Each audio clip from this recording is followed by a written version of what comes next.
নমস্কাৰ মোৰ শিক্ষাৰ্থীসকল, মই প্ৰণৱ ইউটিউব চেনেল ফৰ এডুকেশ্যনৰ অন্য এটা ভিডিঅ'লৈ তোমালোক সকলোকে স্বাগতম জনাইছোঁ।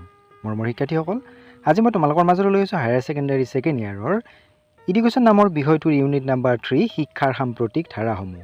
এই ইউনিটটোৰ যিখন অনুশীলন, সেই অনুশীলনৰ প্ৰশ্নৰ উত্তৰসমূহ ইতিমধ্যে আমি আগৰ ভিডিঅ'টোত ইয়াৰে আধা অংশ আলোচনা কৰিছোঁ। আজি ৰৈ যোৱা প্ৰশ্নকেইটাৰ উত্তৰসমূহ আলোচনা কৰিম। তেতিয়াহ'লে আহচোন পলম নকৰি আজি ভিডিঅ'টো আৰম্ভ কৰোঁ। আৰু তাৰ আগতে তোমালোকলৈ এটা অনুৰোধ, এই চেনেলটো যদি ছাবস্ক্ৰাইব কৰা নাই তেতিয়াহ'লে ছাবস্ক্ৰাইব কৰি দিবা আৰু কাষতে থকা বেল আইকনটো প্ৰেছ কৰি দিবা, মই দিয়া এনেকুৱা ধৰণৰ শিক্ষামূলক ভিডিঅ'সমূহ নিয়মিতভাৱে পাই থাকিবলৈ। তাৰ পৰা আগৰ পাঠসমূহ বা আগৰ ইউনিটকেইটা যদি উত্তৰসমূহ চোৱা নাই, মই ডেছক্ৰিপশ্যনত লিংক দিছোঁ, তাত গৈও চাব পাৰিবা।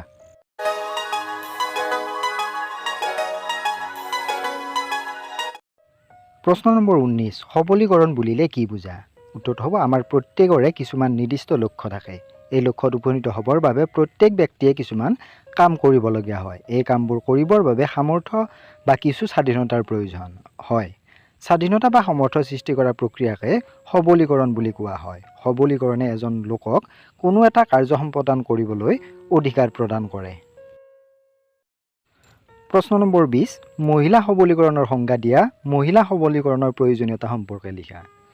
ইউনেস্কোৰ জেণ্ডাৰ ইম্পাৱাৰমেণ্ট ইণ্ডেক্সৰ মতে মহিলা সবলীকৰণ মানে এজন ব্যক্তিয়ে তেতিয়া ক্ষমতাশালী হয় যেতিয়া তেওঁ সামাজিক আৰু ৰাজনৈতিকভাৱে নিজৰ লগতে আনকো সিদ্ধান্ত নিজে ল'ব পৰাকৈ সক্ষম হয়।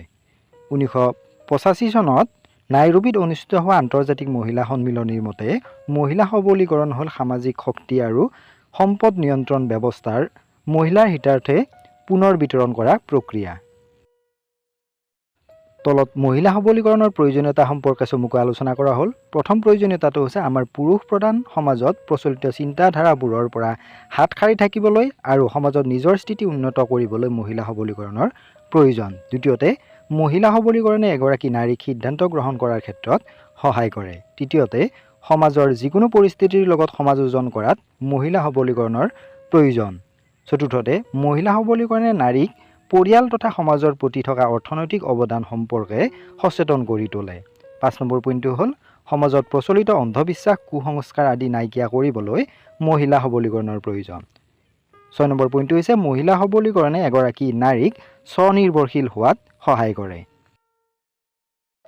প্ৰশ্ন নম্বৰ 21, মহিলা সবলীকৰণৰ উদ্দেশ্য সম্পৰ্কে লিখা। মহিলা সবলীকৰণৰ উদ্দেশ্য সম্পৰ্কে তলত আলোচনা কৰা হ'ল। প্ৰথম পইণ্টটো হৈছে মহিলাসকলক প্ৰতিভা বিকাশৰ সুযোগ দিয়া। দ্বিতীয়তে, মহিলাসকলক সংবিধান প্ৰদত্ত অধিকাৰ অনুসৰি সুযোগ সুবিধা লোৱাৰ বাবে সক্ষম কৰা। তৃতীয়তে, সামগ্ৰিকভাৱে উন্নত সামাজিক পৰিৱেশৰ সৃষ্টি কৰা। চতুৰ্থ উদ্দেশ্যটো হৈছে সমাজৰ অৱহেলিত নিষ্পেষিত মহিলাৰ আত্মসন্মানবোধ আৰু আত্মবিশ্বাস সৃষ্টিত সহায় কৰা। 5 নম্বৰ উদ্দেশ্য হৈছে মহিলা সবলীকৰণৰ মূল লক্ষ্য হ'ল লিংগ বৈষম্য দূৰ কৰা। 6 নম্বৰ, মহিলাসকলক স্বাৱলম্বী কৰি তোলা। 7 নম্বৰ উদ্দেশ্যটো হৈছে মহিলাসকলক সমমৰ্যাদা প্ৰদান কৰা। প্ৰশ্ন নম্বৰ 22, ভাৰতীয় শিক্ষা ব্যৱস্থাত থকা মহিলাৰ স্থিতি সম্পৰ্কে লিখা। ভাৰতীয় শিক্ষা ব্যৱস্থাত থকা মহিলাৰ স্থিতি সম্পৰ্কে বিভিন্ন মাধ্যমৰ জৰিয়তে জানিব পাৰি। সেইবোৰৰ বিষয়ে তলত আলোচনা কৰা হ'ল। চিন্তাবিদসকলে কয় যে এখন সমাজত থকা মহিলাৰ স্থিতিয়ে সমাজখনৰ স্থিতিক প্ৰতিফলিত কৰে। মনুস্মৃতিত উল্লেখ কৰা হৈছে, যেতিয়া ছোৱালী শিশু হৈ থাকে তাই দেউতাকৰ অধীনত, বিয়াৰ পিছত গিৰিয়েকৰ অধীনত আৰু বৃদ্ধ কালছোৱাত পুত্ৰৰ অধীনত নিৰাপত্তা পাব। বৈদিক যুগত ভাৰতীয় নাৰী পুৰুষ উভয়ে শিক্ষা গ্ৰহণৰ কৰাৰ পৰিৱৰ্তে মুছলমানসকলৰ ৰাজত্বকালত নাৰী শিক্ষাৰ অৱনতি ঘটিছিল। ভাৰতত খ্ৰীষ্টিয়ান মিছনাৰীসকলে মহিলা শিক্ষাৰ ওপৰত বিশেষ মনোনিৱেশ কৰিছিল। স্বাধীনতাৰ পিছত ভাৰতীয় সংবিধানত নাৰী শিক্ষাৰ ওপৰত গুৰুত্ব দিয়া হয়। ভাৰতীয় সংবিধানত মহিলা শিক্ষাৰ ক্ষেত্ৰত সমতা স্থাপনত কৰাত মনোনিৱেশ কৰিছে।